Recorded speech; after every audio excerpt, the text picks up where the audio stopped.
Hi, Joe. Hey, Sasha, how are you? I'm doing very well. Having kind of a long day in the middle of doing a day-long exam for my one of my PhD classes. So at the end of my master's program, I thought, well, I'm done with studying, and that was not the case. It's self-selected suffering, Sasha. Yeah. So a good way to start would be if you can tell us what do you do, who do you help, and how, and then we can have a conversation about the wonderful neurofeedback business that you built on your own, and it's completely thriving even during a pandemic. So we'll get into that, but kind of as an Sure. introduction. My name is Joe Castellano. I am a master's degree holder in somatic psychotherapy from Naropa. I'm a licensed professional counselor candidate. Hopefully, I'll have my NCE exam behind me and my license fairly soon. I'm a board certified neurotherapist or neurofeedback therapist, if you will, and board approved mentor of neurofeedback. And I'm also a QEEG technologist, which is a quantitative electroencephalography technologist. So that's a credential to read and interpret brainwave patterns and produce maps/reports that describe what I'm seeing. And then I run a clinic where we do several different kinds of neurofeedback. We do amplitude training, low frequency training, alpha theta, live complexity training, which I'm really excited about. As well, we run stimulation. So that's direct transcranial direct stimulation, TCDS, also TACS, transcranial alternating current stimulation, random noise, pulse EMF, audiovisual entrainment, and biofeedback. So I have, I've been out of grad school for a couple of years now. And for about a year and a half of that, I've been on my own, building my own practice. That's wonderful. So you do a lot of brain magic, and kind of in a different way than therapists do it, going kind of beyond talk therapy. And what I love about your approach that you combine a lot of studying and making sure that you're as effective as you possibly can using the latest cutting edge approaches with some really good business skills, right? I'm not sure I'm going to pat myself on the back for that, but I'm doing okay. Well, yeah.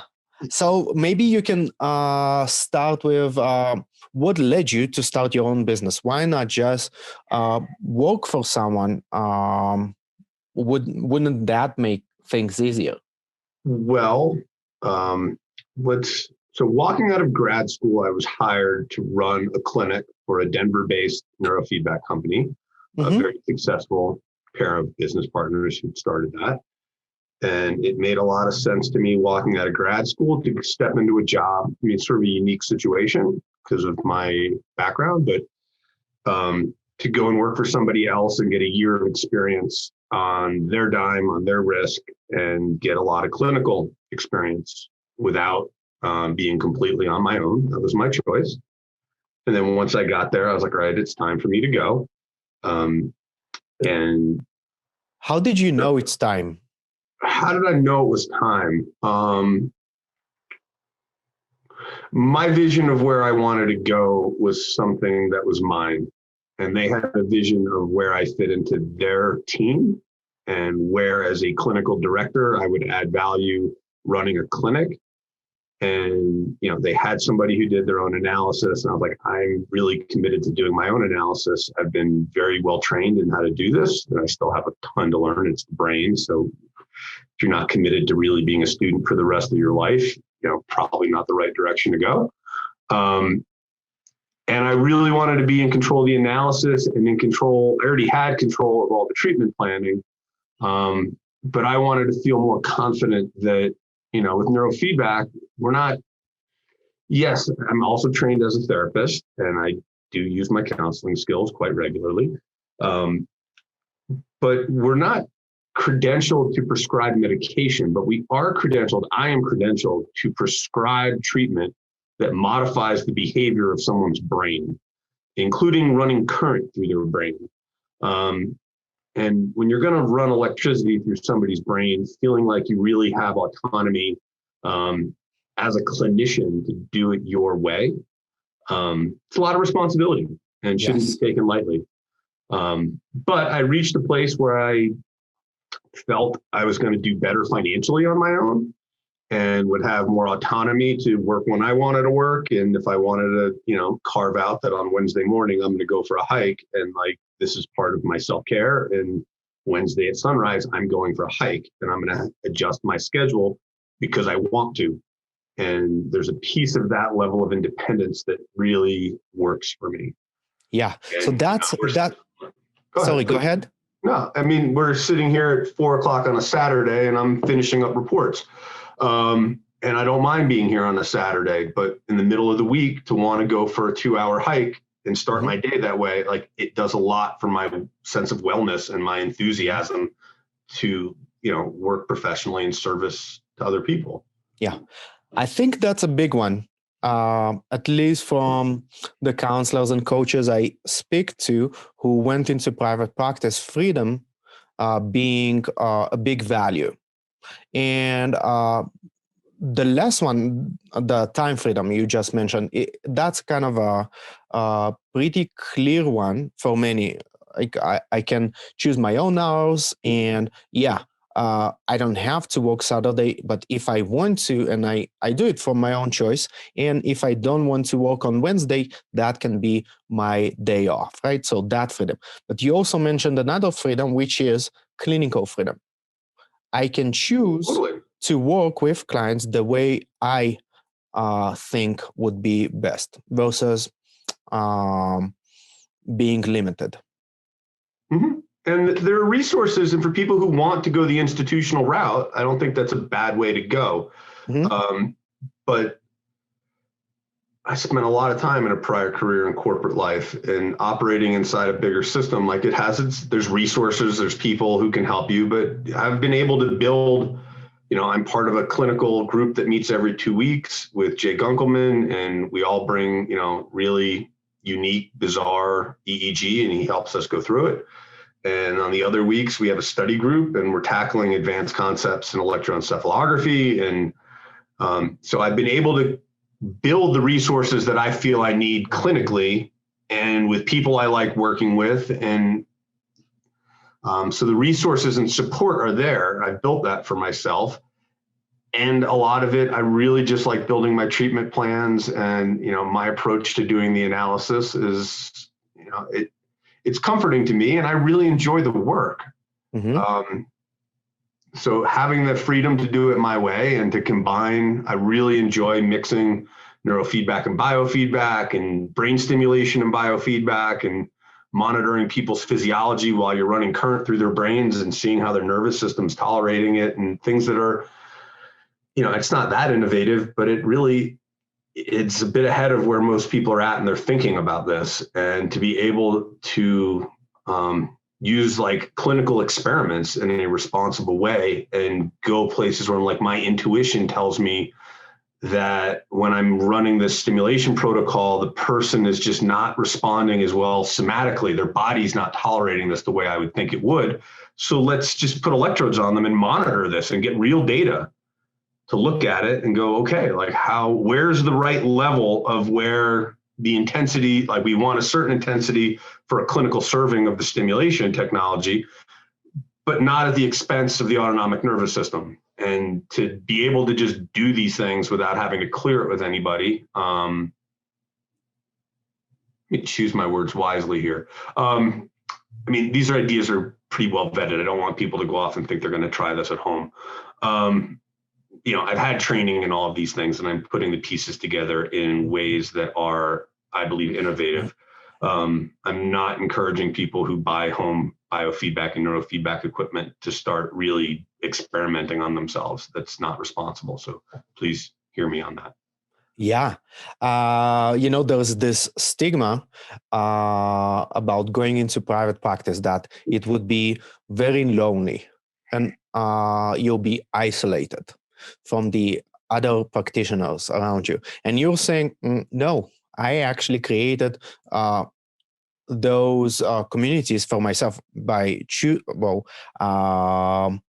I think some of them you started, some of them you joined, and it kind of changed throughout the years. And it's just your responsibility to create that and the freedom to do so. It is your responsibility to create it. We just had a study group yesterday that I organized around, a pretty narrow topic of Niedermeyer's electroencephalography. And we had a neurologist that I'm quite friendly with present on alpha rhythms of the brain and the default mode network. And we had 18 people there. And after that, we had an hour-long discussion about, what are the implications for neurotherapy? And,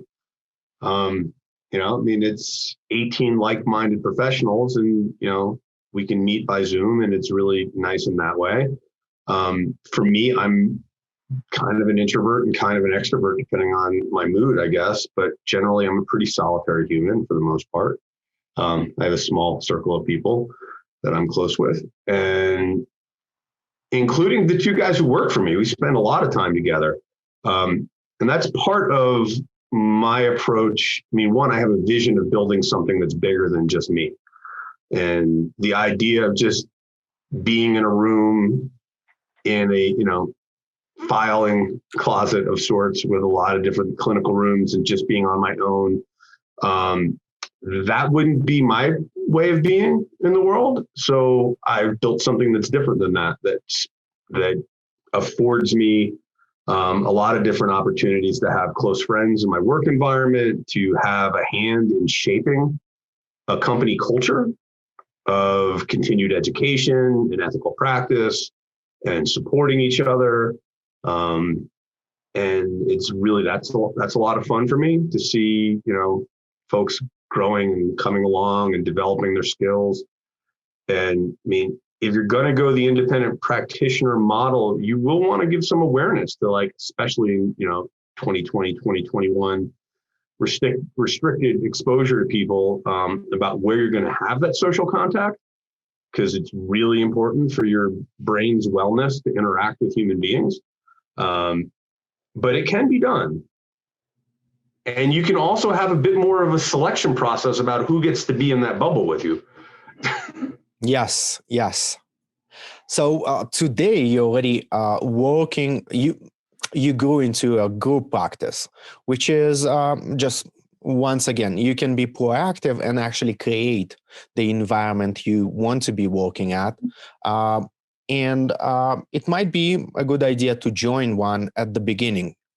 So to do it gradually. What were the main challenges if you rewind back to the beginning of your private practice?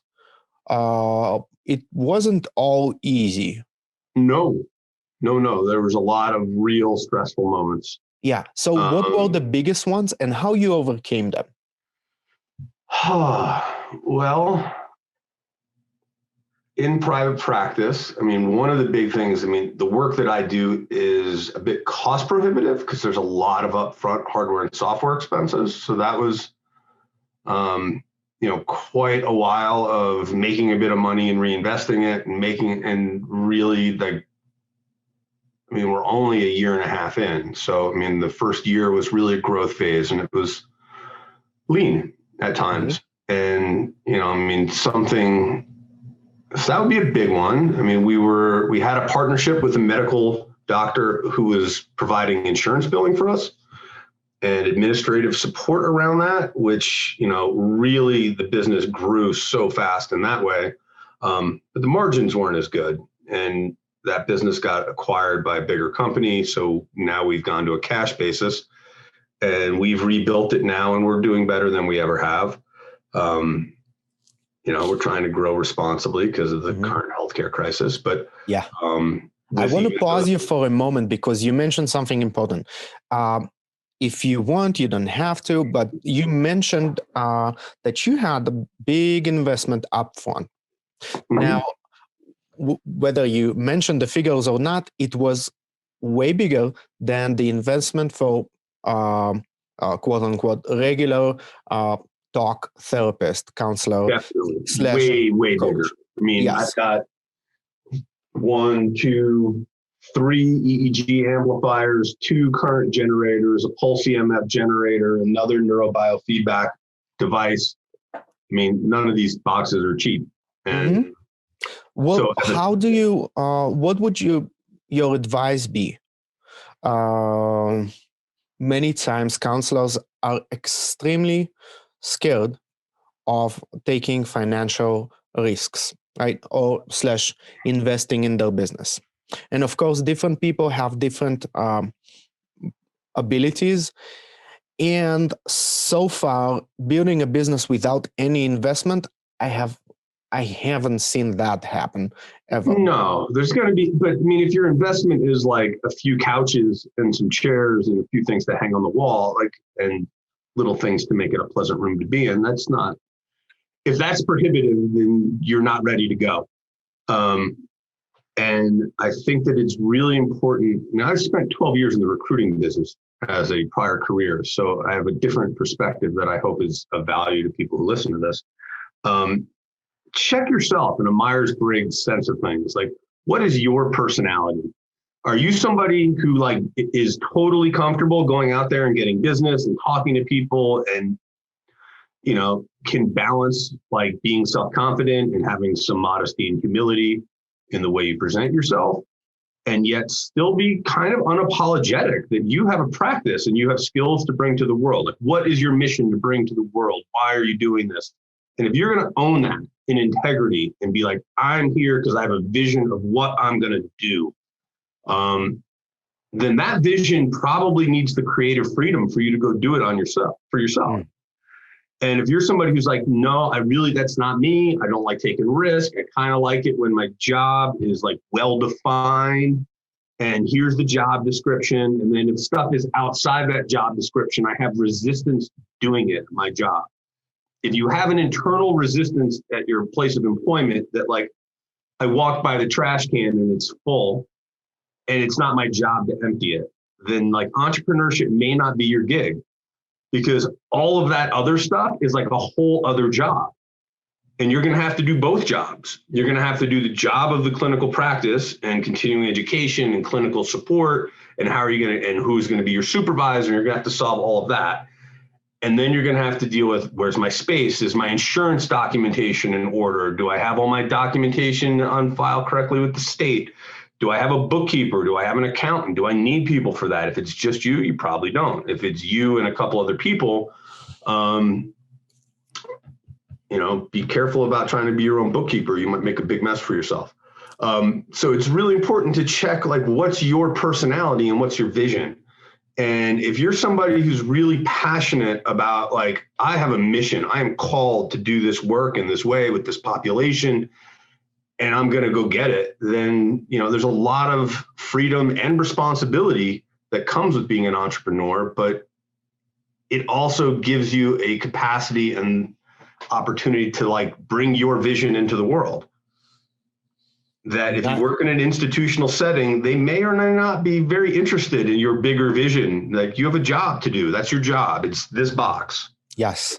Nicely said. When I talk to counselors or coaches who try to build their business, but they feel stuck, mostly what I see the biggest mistake is they focus only on creating clients and many times miss all the things you just mentioned. So in our private practice accelerator, the 6-figure practice, we use the model of the triangle of marketing, sales, and operations, or in different words, be found, get hired, and be professional. And you just mentioned the part about operations, be professional, right? Is how do you set up your business as a business, treat it as a business and not a hobby, and be very clear, is it your character to do that? Or maybe it's not a good idea for you. Do you think, by the way, those skills can be learned? Yes.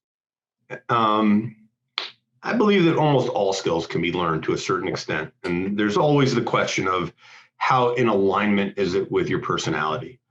And For me, if I was going to try to be an accountant, I'm just not that. My brain doesn't work that way. It wouldn't work for me. But, this triangle you speak of, like marketing, be visible. Now, we had an interesting situation with my clinic because we could take insurance with basically a Facebook page and a Psychology Today page. We were basically on a waiting list when the pandemic hit in the spring, and with no website. Yeah, no website. This is such a unique situation when you build your practice to a full without a website. And then kind of, okay, I guess it's time for me to have my website. I don't know that we would have ever gotten it done without the shutdown. The quarantine was the catalyst that actually, I kept saying, like, why do I need to do this? I can barely keep up with my workload. So why am I going to not do a revenue producing job so that I can work on having better marketing? I can't even keep up with the business I have. It was a unique situation. And with the shutdown and then that company getting acquired, well, that was a huge reset for us. Pretty painful reset, scary reset. And we moved our office in the middle of all that as well. But we did get a website up, and we've got a newsletter up, and we've created a mailing list and got a website up and running. Go to alpineneuro.com, check it out. It's still under construction, but it's coming along all right. And now we've rebuilt the practice to healthier than it's ever been. So, the marketing is really important. And the next piece of that triangle, sales, really believing in what you're doing is so important. In my work, it's kind of like describing the beauty of Korean poetry to somebody, because it's EEG, it's squiggly lines. I'm looking at it and saying, this is mildly concerning, or this is very concerning. And people are like, I don't know, it means nothing to me. You might be telling me that a Korean poem is beautiful, except these characters mean nothing to me. I don't know what it means. I have no context. But they're trusting me that, like, I've looked at a lot of these and I have confidence in what I'm saying. I believe in the skills and the mentoring and training I've done. I believe in the process of QEEG-based neurotherapy, and I can sell that. I have an expertise around ADHD in particular, among others, but that's really where I'm the deepest. And when people come to me and they've been struggling for a long time with symptoms of ADD and ADHD, I can sell that with integrity, that I really believe that this is going to help them in a way that medication is unlikely to, in a way that talk therapy is unlikely to. And with this work that I do, if there's an inherent imbalance in the networks of someone's brain, like, you're not going to talk them out of it. It just doesn't work that way. We have to teach the brain how to regulate itself, and then the symptoms tend to go away. So the ability to sell that and reconcile that I'm both, a clinician and I'm a business person, and I have to hold these roles and hold the tension between those roles. That's part of being an entrepreneur, and a very relevant part, because a lot of people, I'm going to take a little different tack of this. Like, you and I met in grad school, Sasha. First day. Yeah, first day. And it's been a while. Yeah. But I'm astonished that you can get a master's degree in any form of psychotherapy and not have had one class in small business management. Yep. To know, like, you have to form a corporation. What kind of corporation? You're going to need to talk to an accountant. You're probably going to have to talk to a lawyer. What's your vision? Like, think about that up front. That was a big sigh, just clarifying that. Struggled with that for years. And I'm an adjunct faculty at a university, and all my efforts to bring business education to a field where people spend 3 years, pay tens of thousands of dollars and get only clinical education, which is great, and good luck if you want to start your own private practice, right? It's always almost as if you're encouraged to go only the employee route, which is fine. But what if you want to do it your way? Well, this is an interesting dilemma in the field of counseling, and we'll just call it that for the moment. But I find it interesting in studying currently for the National Counselor's Exam that there's a huge piece of the curriculum of this on research methods. And how many people who go to the master's level in psychotherapy or counseling, marriage and family, social work, et cetera, are going to go into research? Almost nobody goes into research without a PhD. Mm-hmm. But yet this is a big piece of the counseling exam. And that's interesting. We only have one class on that. And when it comes to, most people end up in private practice. And if you really want to make a good living for yourself, at some point, unless you're going to be an administrator in a larger mental health institution, to make a good living, you're going to have to go into private practice. You're corralled that way economically. Mm-hmm. And it's pretty difficult. I think what you're doing is fantastic, Sasha, the six-figure practice, because there's so much emphasis placed on social justice, and it's so deeply important. And you shouldn't apologize about making a good living for yourself. You can't really help people if you're constantly under distress financially. I think they're so connected, actually, social justice and owning your own business, because you can create money freedom for yourself, your family, and you're not really doing any favor to your clients if you're living paycheck to paycheck, burnout, and maybe underpaid even, or waiting for the session to end, looking at kind of being frustrated with your client, or come on already.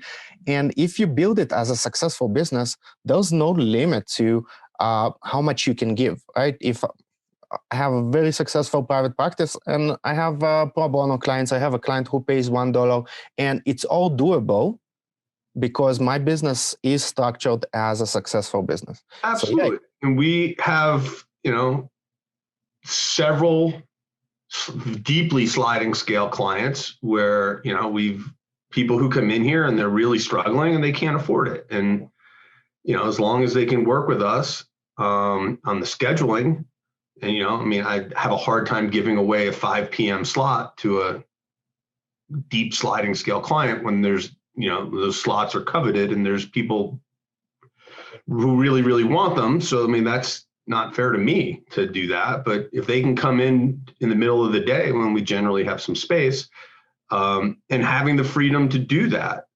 Yes. Not needing to clear it with somebody. Mm-hmm. Like it's just, this person is struggling, they can't afford this, and I'm going to help them. And mm-hmm. I'm going to help them because it feels like the right thing to do, which is a huge piece of why I got into doing this work anyway, because I want to help people. Yes. So. And what I noticed is that if the business education is structured in a way that's very clear, step by step, and very emphasizes implementation versus information, right? Instead of reading books, let's just build it all, set up a business foundation for your practice. Let's learn all the strategies for marketing, all the strategies for sales. It's actually not rocket science. It's pretty easy. You just need to do that. Like we have participants who post in the private Facebook group, created 2 clients like in the first week or 2 weeks, right? It's not difficult, but it takes time and effort and investment in your business. And this is, in counseling, people have a concern about like they really want to do things right. They don't say the wrong thing or give someone bad guidance, which is reasonable. Mm-hmm. With sales and marketing, and I spent 12 years, a good part of it running a business, not just as a recruiter or sales rep, but in the recruiting industry. And in that industry, the sense of like, I would pick up the phone and call God, hand me the phone. I'll call anybody. I don't care what, like they can say whatever they want to say, tell me, F off, go away, never call me again, like whatever, hang up the phone, call the next person. And to just have a sense of like, in a Buddhist sense of it, detachment, like don't take it personally. Mm-hmm. And don't need to be perfect. Like our website's constantly under construction and there's pages that are incomplete. I'm like, okay, whatever. Like we'll get to that. We had to put something out there. Exactly. And in sales and marketing, being willing to try something, we started a newsletter and got almost no traction. And, one of the guys who works for me was like, I don't know, like, what's the point of this? I'm like, dude, it's not the first newsletter. that's going to make it rain around here. Like, we're going to make a second newsletter once a month. I'm not going to send people an email every week. It's too much. Send them one a month and they might stay on the list, and that's fine. But like, it doesn't need to be the most incredible thing you've ever written. Be simple, be to the point. Here's my service. This is my mission. I'd love to help you based on your condition, based on a given population I'm interested in, based on geographic location, whatever it is that calls to you about how you want to present yourself. Be willing to fail and try again, and fail and try again. And there's a certain amount of that to be an entrepreneur, you have to be willing to try things and go, well, that was a complete failure. Oh, well, let's try it again and see what happens. Like, maybe it's not such a big failure the second time. Okay, that was a complete failure. We tried it 3 times and got nothing. Like, okay, like Facebook ads is not working for us. Let's not do that anymore. Let's go the Psychology Today route. For me personally, I like public speaking. About ADHD, about neurofeedback, about QEEG, and more advanced topics. And to speak at different forums is a really wonderful way that very reliably gets me new clients. Sometimes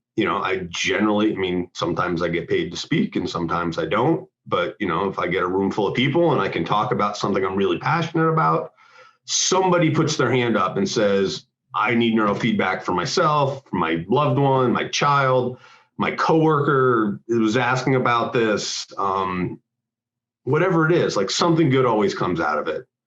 And that for me is a really reliable and enjoyable way to get business. I miss public speaking to groups, but anyway, what else, Sasha? You're emphasizing that try comes before success. Totally. Yoda had that wrong. What? Yoda had that wrong, because Yoda said, like, do or do not, there is no try. And I would say, like, in sales, that's a bad strategy.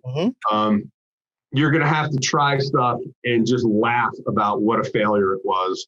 The thing you put on Facebook and nobody liked it. And you're like, oh my God, what do I do with that? It's like, whatever, try it again. If you try it 4 or 5 times and it's not working, then do something different. But don't give up. It's really important. Let me ask you this. How do your clients find you? We talked about that this is not the most important question, but it is an important one for people who build their private practice. What's been some of the most successful strategies for you? And maybe they were different at the beginning of your private practice and from what they are today.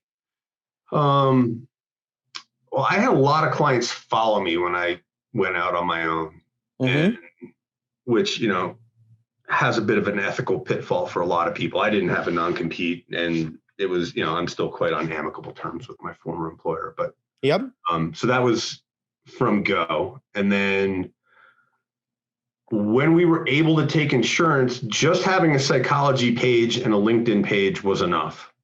A LinkedIn page. Can you say more about that? It was just a basic thing. Having a profile and posting some research and posting research to groups, and just kind of like letting therapist communities know that I was doing neurofeedback and neurotherapy here in Boulder County, because there's not that many people who do it. Getting the word of mouth has been perhaps the best, the number one. The effects of neurofeedback tend to speak for themselves, and people often have pretty profound experiences where they, their symptoms improve quite dramatically. So word of mouth, and, things where, some kid was really struggling and then he goes on a play date or to a birthday party and other parents are like, whoa, little Susie's like shifted, is just in a way more regulated place. Like, what's up with that? Johnny's in a different place all of a sudden.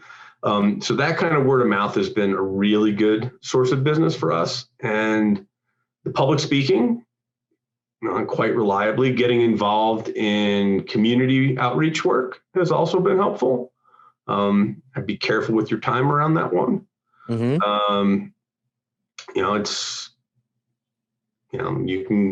Some of the social issues that face our society are so deep that you could easily give away more than you really can afford to. So, trying to find the balance that you have to take care of yourself too is really important, I think. Yeah. And getting the website up. And now, since I've been doing more public speaking and I'm doing more mentoring of neurofeedback, and that's really also opened up a lot of referrals for me, and getting involved in industry groups, specifically, in the neurotherapy world.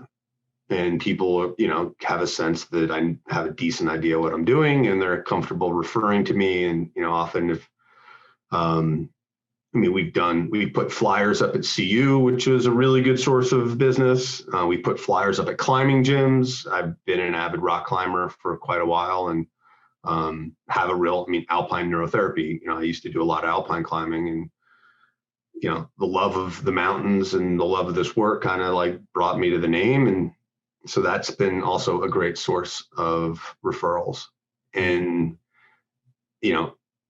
really making a point to reach out to people, the Parent Engagement Network, the National Alliance on Mental Illness, Joy Redstone over at the Naropa Counseling Centers. You have to have this sort of entrepreneurial spirit that, like, a certain amount of your time and energy has got to be about building bridges to people that you're going to collaborate and refer to, and who will collaborate and refer to you. And be clear with your time. If you've done a lot of collaboration with people and it doesn't seem to come back, and you keep referring to them, but nothing comes your way, like, you might want to try referring to somebody else, as long as you feel they're up to the job. Yeah, totally. So in the private accelerator, we do it systemically, building a network. What would your advice be, not on the strategy, but more on the mindset part of it? If I can't even count how many times I heard counselors mention the fear of putting myself out there, right? And it can be as crippling as publishing a website, right? Because it's not like the logo is not perfect. Oh, you're pointing to yourself. Or it can be this outreach effort, right? There are so many people who can help you build your practice by referring people to you, and vice versa, right? For lack of a better term, the cake is big enough, right? It's not a zero-sum game. You can grow with other practitioners together, right? And help each other create a network of people who help people. Absolutely. And in terms of mentality, how should one work with this fear of putting myself out there? Well, it's going to be different for different people. For me, publishing a website and having it be imperfect was something that produced a tremendous amount of anxiety. And I still have a lot of anxiety about what's out there, because some of it, wasn't all written by me. And sometimes I'm like, well, that language isn't exactly correct. And unless people know QEEG, like, they're probably not going to know that anyway. But my peers would know it, and that makes me self-conscious. For the topics that I have built slide decks for, hand me a microphone. I'm happy to get up in front of anybody. I'll be just fine. I enjoy that. It's fun for me. Picking up the phone and calling folks and trying to build a relationship. In my world, I'm always trying to build relationships with psychiatrists and neurologists. And, many of them have very, very successful practices, and they're not interested in what I have to say. But yet, sometimes you just, like, something pops up and just follow it. When you pick up the phone and call the person and say, hi, this is me. I'd love to hear about what you do. Here's, maybe we can help each other. Would you like to have lunch? Nowadays people are a little adverse to that, but maybe we go for a walk. Joe, let's do it. I love specifics. The question was about the mindset. Yeah. And so if I could, in quick time, go through, like, there's the mindset of marketing, which, you talked about sort of a portfolio approach, which, until you know what's going to work, you're going to have to try a lot of different things, and just accept that. And just, it's part of it. I'm going to try this. I'm going to flip the rock. I'm going to flip the rock. I'm going to flip the rock. Most of it's not going to work. Like, most of it is not going to work, but you don't need it all to work. You're only one person, but you need to put these, you get your line in the water and see what's going to work. On the sales side, a certain amount of this, and this is where I think a lot of counselors struggle. is the notion of how to put yourself in a sales mindset, that you have value. You've gone through a lot of education. You've written a lot of papers, read a lot of books, gone to a lot of lectures. You've networked, you've swam in this stuff. Like, you have gifts to give to the world. Don't sell yourself short. Really think about what your time is really worth, and then ask that and say, this is what my time is worth, based on what other people are charging, based on what the market can bear, without gouging people. Like, unapologetically, this is what my time costs, and I can decide that I'm going to negotiate or not. To share a story before I get, that somebody comes in an M series BMW and wants a sliding scale on the rates. I'm like, dude, I mean, you drove up here in a $60,000-$70,000 car. Why should I drop my rates for you? I'm trying to make a living here. Because it's expensive.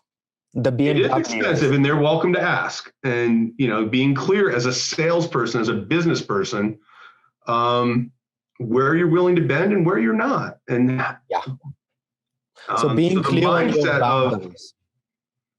And part of healthy boundaries is your own boundaries, and being willing to walk away. If something doesn't feel right for you, if you feel like, hey, this person's taking advantage of me, listen to that a little bit.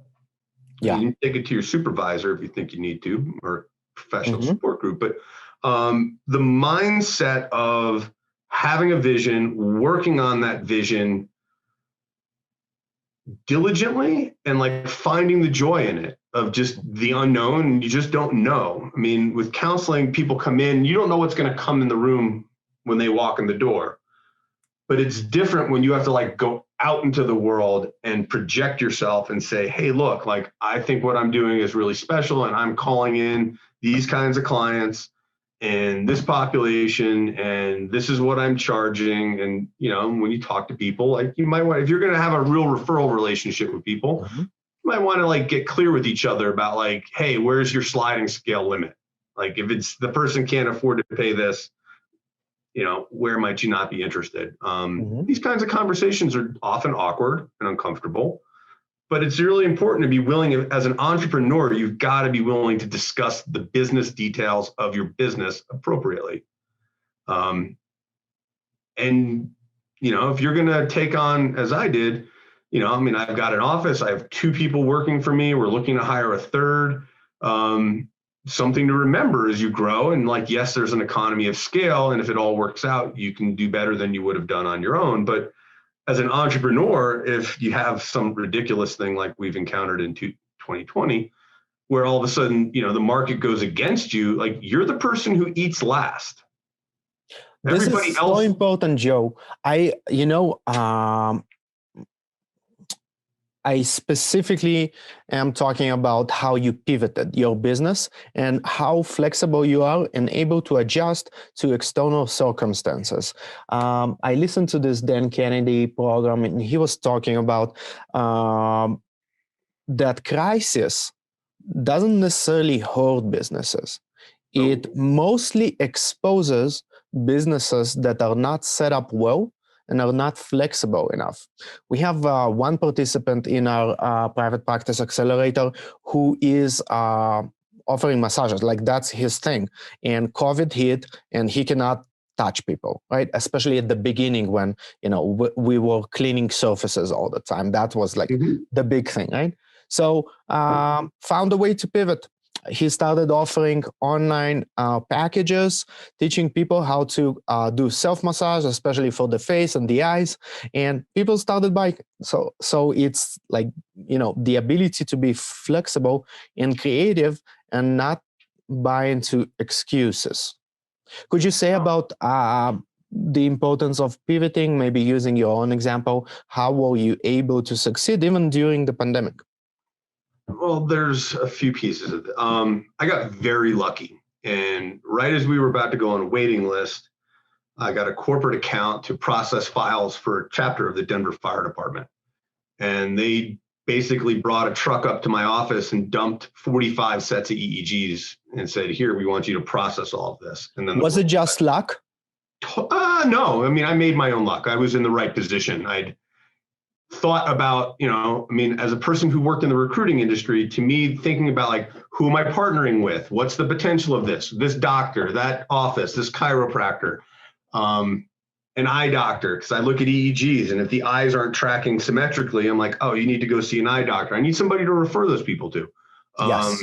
Internal medicine. So I'm constantly thinking in those ways about building my referral network, which is part of being able to pivot. Because if you just think like an island, you don't have a lot of flexibility to pivot. And also important, and something that I think gets lost in the current ethos, is this like everybody needs to create their own job mindset. Like, be realistic about your resources. And that's your time, your skills, your financial resources. And don't get into a situation where you need to pivot, but you have no resources to do that. Because that could be really, there's a lot of people like, go build your own job, not everybody's cut out to go build their own job. But a lot of people are. So being able to pivot, we went into the shutdown with no website. And I was like, all right, like hell or high water, we are going to get this website up, and we have to get this done now. Yes. We ended up using the time we got our books caught up because we'd grown so fast. And that was a big project. We got the website, we got our technology infrastructure cleaned up. We went through and tested every piece of equipment, every cable, like everything. And just really said, all right, like in this uncertain times, what can we do? Let's do that.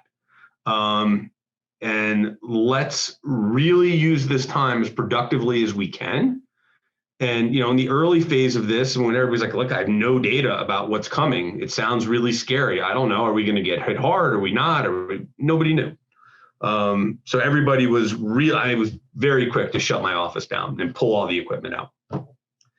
And then as we started to pivot, we got the website up, we got a newsletter up. I was like, all right, during this time, I'm going to work on getting myself asked to do talks and reach out to people and be like, I like public speaking. I have some really nice slide decks. Let me get in touch with some organizations and see about presenting this material. And that got things going. And something in being able to pivot really involves a mindset of determinants, duration, that you are going to endure. Whatever this comes to, and I've been through in my Wall Street career, the rise and fall of the dot-coms, the rise and collapse of recruiting for automated trading, the rise and collapse of the mortgage market, 9/11. So this is, for me, like my fifth recession. So one of the things that I said I had one employee and then two, was like, we may not be able to really measure our progress during this time, but we're going to try in a calm, focused way to every day get up and work on something. Try and figure it out. I'm going to do heart rate variability training by Zoom. Did that work? Not really. So we stopped doing it. Could it work? Sure. If somebody was really passionate about that work, they would call it in. I'm not that passionate. I mean, I believe in it, but it's not my passion. And that enthusiasm, it's contagious. People just feel, if you really love what you do, people are going to feel that. But to be able to pivot involves being able to see opportunities sometimes that are missed by others. And even seeing that what you have to do, even if there's 10 other people offering the same thing, if you believe in yourself that you can do this work skillfully, then do it. And really, like, every step, every day, get up. I got to work on time. Okay. I got to work on time, and I'm working on these things. And for me, like, whenever I feel like my compass is wavering, like, to just get clear about, like, these are my priorities. Let me write them down on my board and be like, okay, I'm going to write down everything I need to get done. And it's going to sit until I cross it all off the list. And to be an entrepreneur, you have to wear a lot of hats. So there's a time to be in the operations role. There's a time to be in marketing. There's a time to be in sales. There's a time that you have to retreat and not surrender, but retreat and just take care of yourself. And in order to pivot, I mean, some people have a really good knack. I believe that's one of my skills is being, I mean, I got introduced to recruiting or neurofeedback 8 years ago. And just instantly I was like, this is going to change everything. I so believe that. I believed it then. I've never looked back. I've never questioned myself about that. And when I hear people are like questioning it and doubting it, I'm like, whatever. I'm not trying to convince them. They've already made their mind up. I'm interested in that person and that person. I want to tell you about what I can do for you, how this can help you. If you're interested, if you want to know about it. And, you know, I'm really clear. I refer out for counseling. I almost no counseling clients on my caseload anymore. It's all, and the stuff is that I do is stimulation based. So somebody has issues with executive function and we may run beta frequencies through your frontal lobe and hand you a clipboard and have you work through your task list and create it while we're actually helping your brain do it. And then I didn't write it for you, you wrote it. We gave you a little nudge.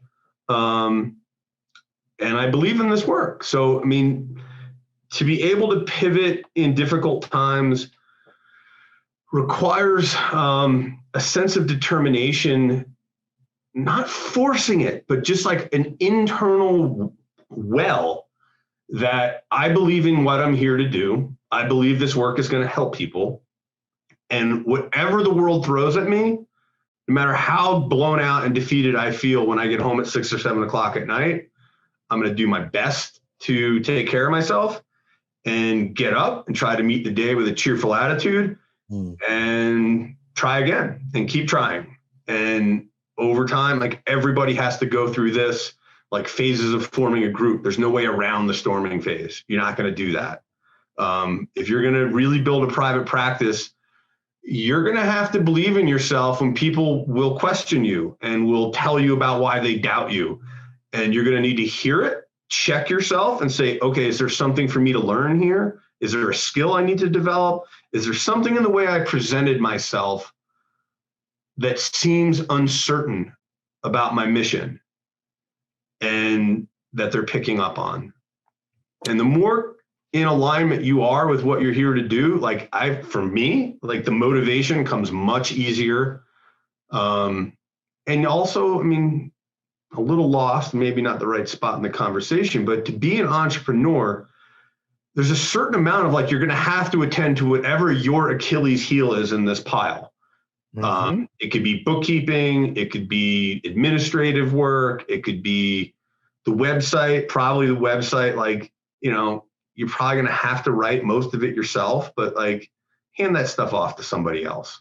Don't try to be what you're not. You know, you're going to have to build up your resources to afford it. But if something is really just so out of alignment and so difficult and such a struggle for you as an entrepreneur, you're going to probably want to hire a consultant who's going to come in and do that. Yes. So your time is best spent doing the thing that makes your heart sing. No need to do it on your own. You know, there are 3 ways I think someone can grow their business. You can DIY it, do it yourself. You can hire other people to do it all for you, done for you, DFY, or you can do it, you can go with the DIW approach, do it with you. And I probably got the acronyms totally mixed. That's my ADHD speaking out here. And yeah, you can hire someone to write your text, or you can join our program and we'll teach you how to write a good marketing text that feels authentic. And it's not, again, not a rocket science. You don't have to do this alone. And I don't think it's a coincidence, Joe, that you built your, you know, you reached a point of waiting list, like I think like in less than a year or so, because you had all this business experience that many counselors and coaches and people who go into private practice are lacking. So whether it's with us or with someone else, definitely advise anyone who listens to this right now to go and get that education. You already know how to help people. Now you need to, if you go into your own private practice, learn how to get those people to help.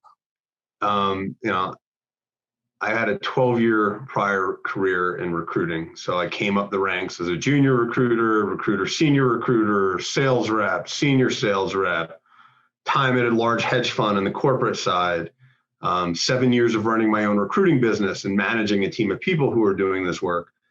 And that is definitely shaped my perspective of how to hold the tension between being a clinician and analyst and a business person. And you have to hold the tension. Like there's no way around that if you're going to go off on your own. And you're going to want to think about, what Sasha said, this wraparound and getting your mindset to like, oh, I would refer for this. Well, then you need a person in that box. Yes. I would refer people for that. Well, then you need to go get a person who's in that box, and you're probably going to have to go get them. A chiropractor, an occupational therapist, a physical therapist, an acupuncturist. You're going to want someone who does spiritual healing work, or someone who does divination, or somebody who's a neurologist, like all of these things. I want somebody who's doing psychedelic assisted therapy. I'm not going to do that. I need somebody who does that, so that when it comes up, I go, great, here's my 1, 2, 3. I need a somatic therapist. Here's my 1, 2, 3. And when you funnel people out enough, like, it will come back to you in ways you'll never be able to predict. That's my experience. Like trying to predict who's going to refer who or what, or somebody, Sasha gets an account, and the new account that he's got has got a group of people, and those group of people and all of a sudden I get a pile of referrals. That's amazing. Like it didn't know what was going to happen, but sometimes it just does. But you have to be up at bat a lot of times. Yes. And when it comes to things like writing a website or business card, logo design, like if it's not your jam, just hire somebody. Mm-hmm. And you can draw it on a whiteboard or you can give it a shot. But I'm a big believer that, like, in general, the bulk of your time should be spent on the things that make your heart sing. Yes. And the things that are really your Achilles heels, that's where I look to hire somebody. I'm not interested in being my own bookkeeper. This has been so inspiring. Thank you for this wealth of information. If people want to find you, what's your website? alpineneuro.com. Alpine, A-L-P-I-N-E, neuro, N-E-U-R-O.com. I'm here in South Boulder, and we're pretty close to being on a waiting list now, but we do have amplifiers coming in for remote neurotherapy. So come check it out, and feel free to reach out to me if you found this helpful. Take care, Joe. Thank you so much. All right. Take care, Sasha.